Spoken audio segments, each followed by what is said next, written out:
out at Saskatoon's Indian Métis Friendship Centre. Right now I'm joined by Rejan, and Rejan's going to talk to us about her personal experience using the restorative justice system. Now Rejan, give us a bit of a background. You were involved in a motor vehicle accident, so tell us a bit about that story. When I was 16 years old, we were rear-ended by two youth who had stolen a vehicle.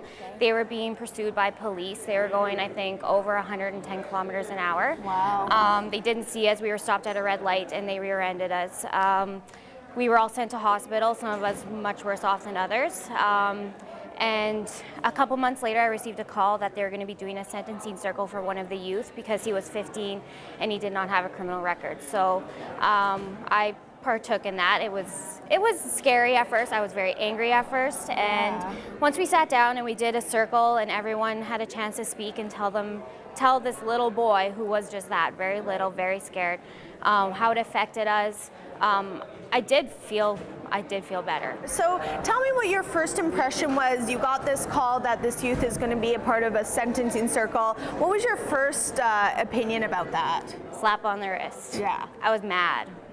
But when you get there and you see him with his parents and they're crying and he's so scared, he is so scared to be in that room with you, it changes you like that.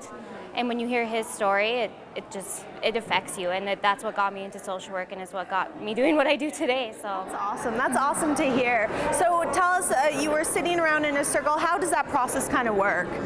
There's a facilitator or a mediator. There was a judge present and the lawyers, and then there's actually 5 people in the vehicle I was in. Oh, okay. So there was all of us and our parents, and it went in a circle mode. So everyone had a chance to speak. You could always come back to you if you had more to say. Everyone listened, so it was always respectful. And I think it took a couple hours. It was a long process, but it was really good.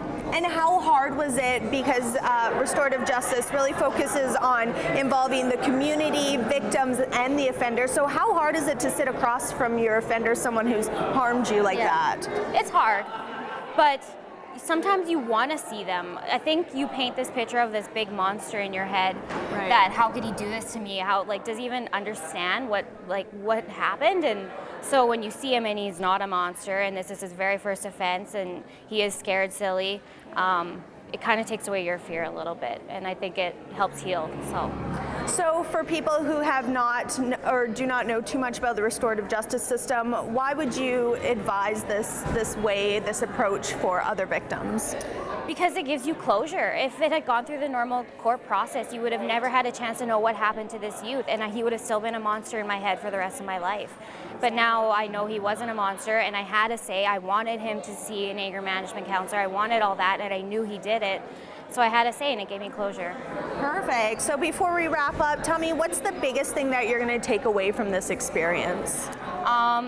Just that I think what's more healing for the offender and for the victims is to talk it out and see each other, not to talk to a judge and be sentenced to probation and go to jail. And you need rehabilitation and you need help and support, and the victims sometimes can be that help and support. So. Awesome. Well, thank you so much for sharing your story with us. And that's just one example of how restorative justice system can help victims like Rejan.